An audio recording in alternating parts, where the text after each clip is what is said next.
In this lesson, we are learning about the Reconstruction period, which is the period of rebuilding that followed the Civil War. So here is where the Reconstruction period begins, where the Civil War leaves off. The Civil War legacy, remember, was that many southern cities were devastated, and the South lost 250,000 soldiers in the battles of the Civil War. The South's economic institutions were devastated because all the free labor was gone, and slavery was dead, and absolutely no one knew what to do with that or how to replace it. So here's where we are politically at this point as we're going into the Reconstruction period. The Civil War had destroyed prosperity and had especially impacted the political dynasty known as the family in the state. Remember the Seviers, the Conways, the Rectors, the Johnsons. Those people had dominated really since territory times, and so now suddenly they are out of power. Reconstruction begins actually in 1863, before the Civil War ends, but it begins with Lincoln's proclamation of amnesty and Reconstruction, his 10% plan. Lincoln's 10% plan would offer a full pardon for states that would pledge loyalty to the Union, and they would have to accept the end of slavery. And so, as far as where the 10% comes in there, the idea was that 10% of the people who voted in the 1860 election would have to pledge loyalty to the Union. So that's where the 10% comes in.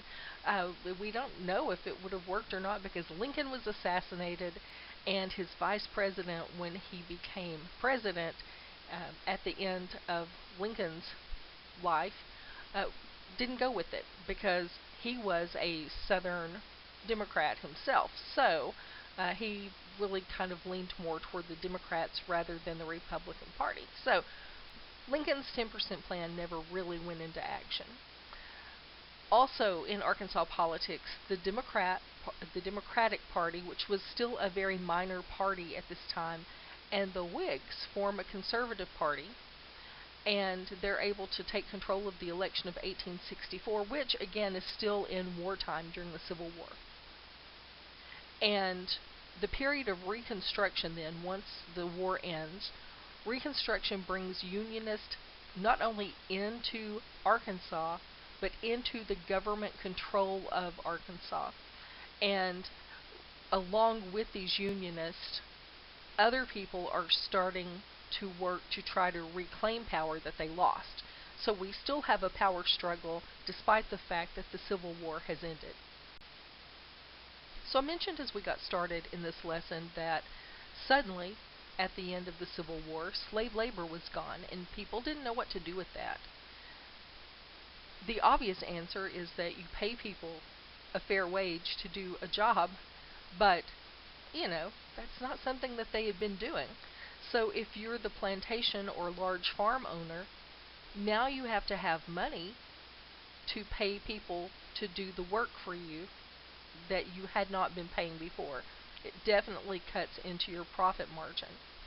So people are not going to make a lot of money when they go to work. These former slaves are not going to make decent money now that they are freed. One of the parts of rebuilding the economy that came up was sharecropping, and this was one solution to lack of slavery. So sharecropping would allow a farmer to rent a plot of land that they could farm independently. Now, depending on who furnished the tools, sometimes the farm owner would furnish all the tools, sometimes the sharecropper would furnish some of the tools. Generally, though, it was the farm owner that had plenty of tools on hand. So these sharecroppers were renters of land, they were renters of tools, and the way they repaid for their rent and tool use was by giving their landowner half of the crop. So there are a lot of problems with that. I mean, what if your crop doesn't make? What if there's a drought and your crop doesn't grow? Or what if there's a flood and your crop doesn't grow?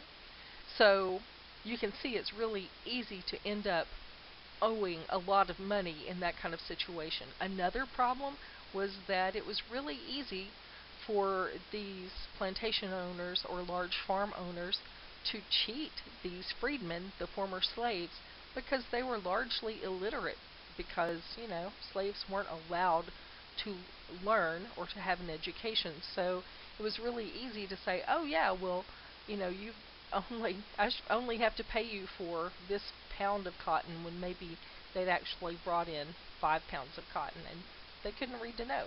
So that's why the Freedmen's Bureau was so important to offer literacy and education. Literacy and education was important for the adults, also for the children, but in addition to reading, writing, and some basic math, we're not talking anything like algebra or geometry or any of that. We're talking basic reading, writing, and basic math skills.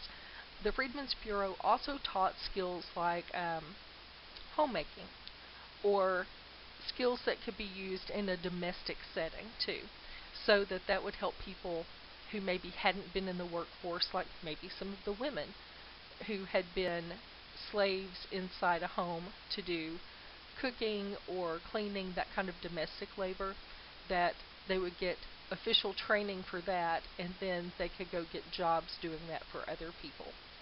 So the Freedmen's Bureau was very, very important in that regard. Despite the fact that everything has changed about labor, cotton returns as the main money crop. Now, cotton had a problem in a lot of states across the South because the war did devastate so much as far as land and that sort of thing, but also definitely impacted by drought too. And cotton does reemerge though, and we still refer to cotton as king cotton, that it was the main crop of the South. So still needed a lot of people to work it, just like they did pre-Civil War.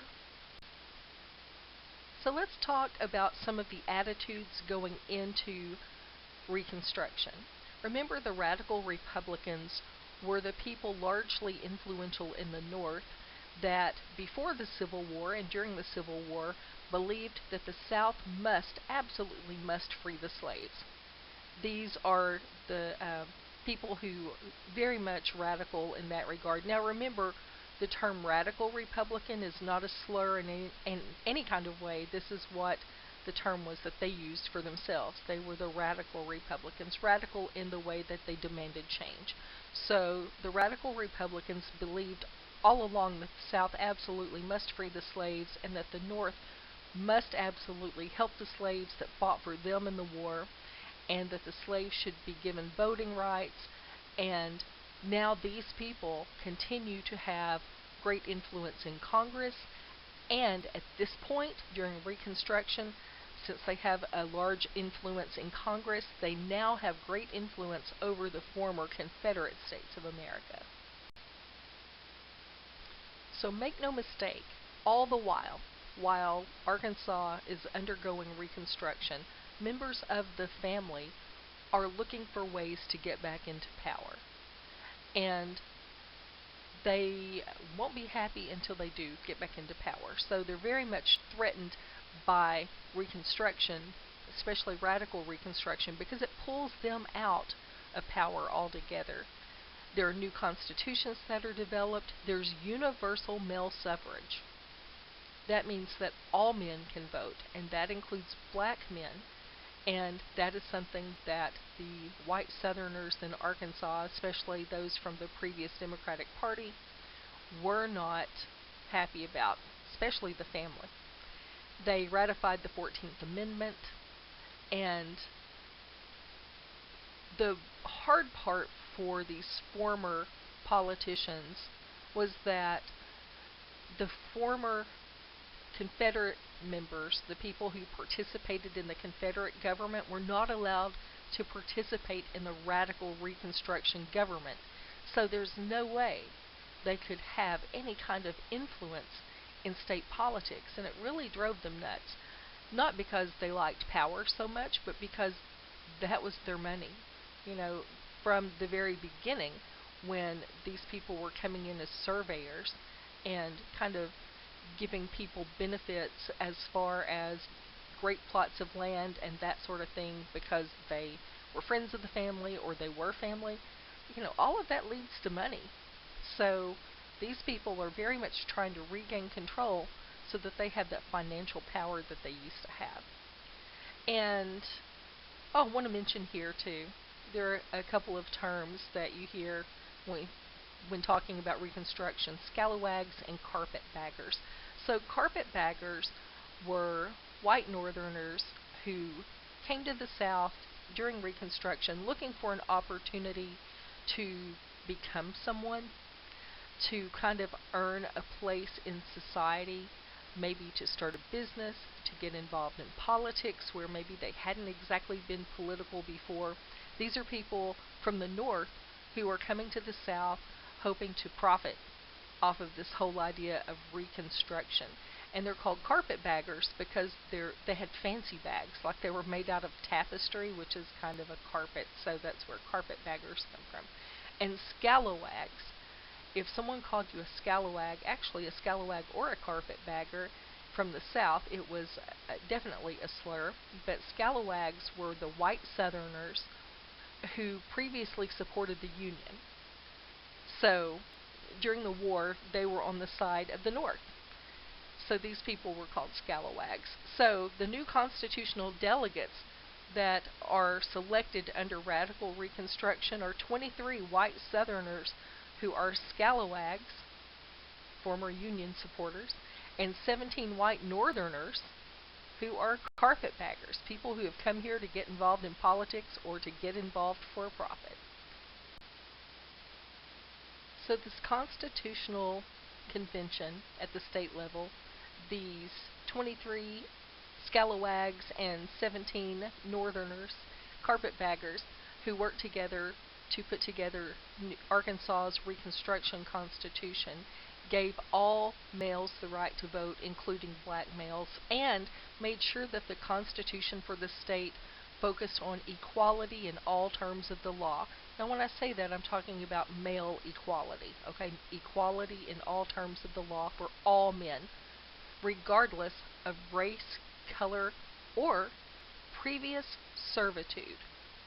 And you couldn't forbid any rights or privileges based on those things either: race, color, or previous servitude. So, they couldn't say, well, since you have been a slave in the past, you don't get to vote now. Now, what does happen, though, this loophole that comes about and that actually starts to lead toward the Jim Crow laws that we've mentioned already, but this loophole of a grandfather clause. Now, these days, if we talk about a grandfather clause, someone's grandfathered in, it generally means that if you've already been participating in something, this new law won't impact you.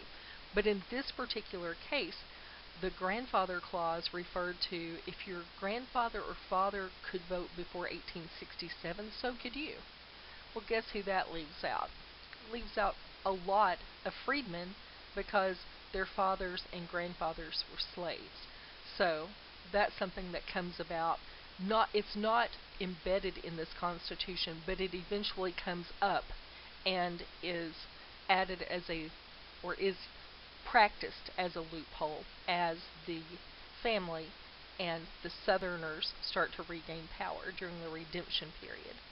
Another part of the radical Reconstruction Constitution was free education, and that was for everyone. So free education. And then Arkansas, after approving this Constitution, was readmitted to the Union on June 22nd, 1868. In the election for governor in 1868, Powell Clayton was elected. He was a federal cavalry member from Kansas, and he started out as a Democrat, but he changed before the war because he disagreed with all the violence and the hostility toward blacks. So He started out politically as a Democrat, but switched because of the violence. He didn't like where that was headed. Clayton actually helped create the Republican Party in Arkansas in 1867, and he ran the government office like he ran a military campaign. Basically, that was his previous experience. So, the more military it was, the more comfortable he was. He was very aggressive, and he appointed a Republican-dominated legislature. Obviously, that would help him get laws passed that would help during Reconstruction. This was another setback for the family and Arkansas Democrats. But as I mentioned, from the very beginning, Democrats were trying to regain control of their state government, and this election of 1868 was no different.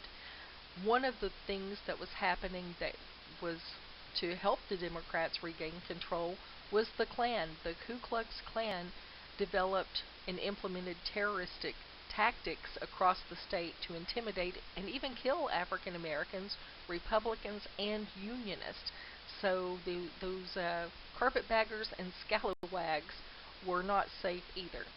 So we had the Klan, who was threatening people and actually hurting people, to try to help the Democrats regain control, to make people afraid to go to the polls to vote Republican. Klan violence impacted voter registration and was seen as an obstruction of justice at the time. So Governor Clayton sent state troops, but the violence was a full outbreak, and we'll look at that in just a minute. Actually, I think it's here on the next slide, so let's move ahead. The violence surrounding the election of 1868 resulted in what is now known as the Militia War, and it was a response to that wave of violence that swept across the state after the adoption of the Constitution of 1868, and with Clayton's organization of the militia. So only eligible voters could serve in the state militia. At the time, there was not a state militia, so Clayton had to organize that. He reorganized it and allowed only eligible voters to serve. So based on the 1868 Constitution, most of those who could serve would be African American or Unionist, because people who had participated in the former Confederate states were not allowed to participate in government right away, because the idea was to pull control from those people, rebuild, and then kind of set it free later. So we have a state militia that's going to be built by African American and Union volunteers. The problem is the federal government didn't send guns, they didn't send funding for guns, they didn't allow loans for them, there was no help from other states. Clayton even asked other states if they could borrow guns, and the answer was no. So Clayton ordered guns for the army, knowing full well that if the legislature didn't agree to fund these guns, that he was going to have to pay for them out of pocket himself. So he orders the guns in order to fund this militia, or in order to arm this militia that he's putting together. The Democratic newspapers across the state know that this is happening, and so they call on cargo ships to boycott and to refuse to carry the guns into the state. But when the steamboat Hesper was determined to be the one that was actually carrying this shipment of guns, it was attacked after leaving Memphis, and the cargo on board was destroyed. Okay, so remember, it's election time, and the Klan and other attempts at violence were causing problems in some districts. So Governor Clayton declared that voter registration was not even possible in 14 counties. So he said that votes from those 14 counties would not be counted. Then he declared martial law. So the militia responded, the state militia responded without arms. They didn't have guns, They had no uniforms. I say they had no guns. They had no guns supplied by the state. If they were lucky, they had a personal gun. So they largely responded without arms, no uniforms, no supplies. They got food where they could. They took it where they had to. A lot of times they would take items from citizens and they would leave receipts behind so that, these people would have something in order to get reimbursed by the state, but most of the time the state did not honor those receipts. So this looks bad. It looks like the state is pillaging from its citizens with their militia. The first troop was gathered in Murfreesboro, and it was an all-white militia, and their goal was to move toward Center Point to search for weapons. Everyone needs weapons, so they're looking for weapons there. On November 14th, the state militia encounters a group of armed citizens, and they have a skirmish. There were 8 citizens and 1 soldier killed, and 60 citizens were captured as prisoners of war. These state militia soldiers were joined by a black militia troop while moving south, again looking for more weapons, and they arrested some people who were accused of Klan participation. They even executed a man who was accused of killing 2 government agents and a freedman. It really created an us versus them mentality, because we have armed citizens who are fighting to protect what they believe to be theirs, and we have a state militia going in to fight to protect what they are told to protect. So each troops, or each side, accused the other of various atrocities. Also, in terms of the militia war, there were 3 black troops organized for the state militia in Monticello who went on to execute a Klan member who was accused of murdering a deputy and a freedman. And Northeast Arkansas saw a lot of very violent acts against freedmen and white Republicans, and that would be the upper Delta area. Daniel Upham led a militia of 100 men. The local citizens formed their own militia of 200. So they're outnumbered. The state militia already is outnumbered 2 to 1. So Upham decides to handle it the only way he knows, which is he tells his men to take 15 citizens from that area as hostages. And those hostages then are used as negotiating power in order to put down this rebellion. They used the hostages to keep the Klan from attacking, and the governor forced the Klan to disband in order for this state militia to release those citizen hostages. That happened a month later. So with one political party so dominantly in charge, you would think that there wouldn't be a lot of problems. However, there were, just like there were problems and schisms between the Democrats when they were in charge. But the Republican leaders are trying to bolster the economy, and they're offering free public school. The first state university starts during this time period of Reconstruction, the University of Arkansas at Fayetteville. As a plus, 650 miles of railroad track are added in the state, which is a good thing. It helps with transportation and also helps in terms of commerce, because you can ship things easier now with more railroad track to work from. But there were inadequate finances. Again, as far as the guns went for the militia, if the federal government wouldn't fund that, then they're also not funding a lot of other things. So there are inadequate finances at the state level, some mismanagement, some corruption, and very definitely partisanship. So people are very Democrat or very Republican. Bipartisanship is a good thing. It's when people work together basically regardless of the party. They compromise. But partisanship was very strong at this period of time, and it ends up actually splitting the Republican Party.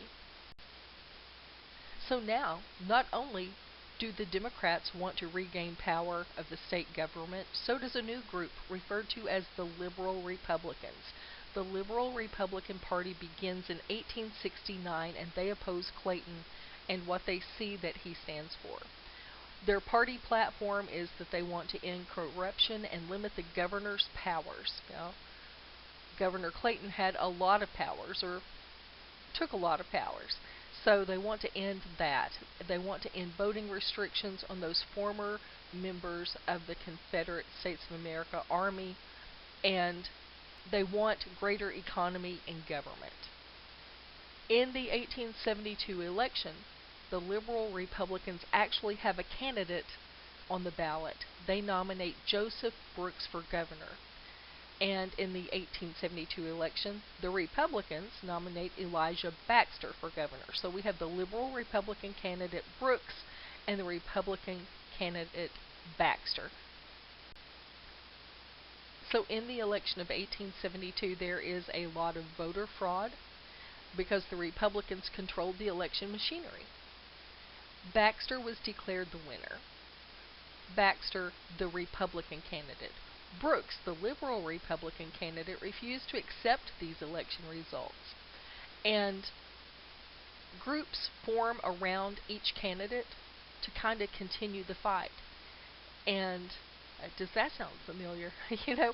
So while these two men weren't exactly fighting each other constantly after this election, because Baxter won and Brooks lost, they did have these groups that were still fighting, very much fighting on their behalf. Brooks kind of takes the court method, and he finally gets a circuit judge to reopen his complaint about voter fraud.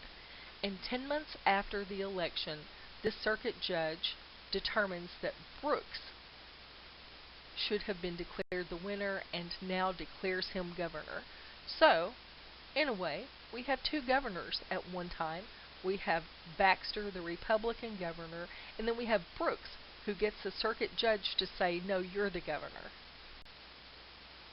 So this whole fight over the Brooks and Baxter war, this kind of schism between these two men and their political followings, really lasts a couple of years. It doesn't end until 1874. But so Baxter was elected governor, but suddenly the circuit judge says, no, Brooks is governor.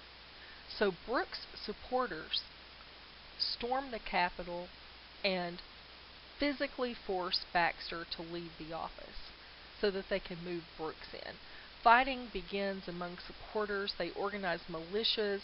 They have several battles along the way. A couple of those are listed here: New Gascony near Pine Bluff and Palarm near Faulkner-Pulaski County line. And it gets to the point that the United States President has to intervene. U.S. Grant intervenes and declares support for Baxter, who was the originally elected governor of, ironically, the same party. So the president gets involved and orders the Brooks forces to disband, and that finally ends the Brooks and Baxter War. And it's actually the election of 1874 that finally ends Reconstruction. The election of 1874 is the first state election since those restrictions ended on the former members of the Confederacy that were not able to participate in government. Now they can again. So the election of 1874 actually elects a Democrat, Augustus Garland, as the governor. Democrats were elected to more than 70 of the 91 positions open in the state. And the state votes to write a new constitution. The Constitution wants to limit state power of taxation and greatly limits the power of the governor. And the state legislature is Democratic control in both houses. Again, the first time since the Civil War, or since the Reconstruction period began. But prosperity still was difficult until the second Reconstruction that actually comes about in the 1950s and 60s. That wraps up this look at the Reconstruction period of Arkansas.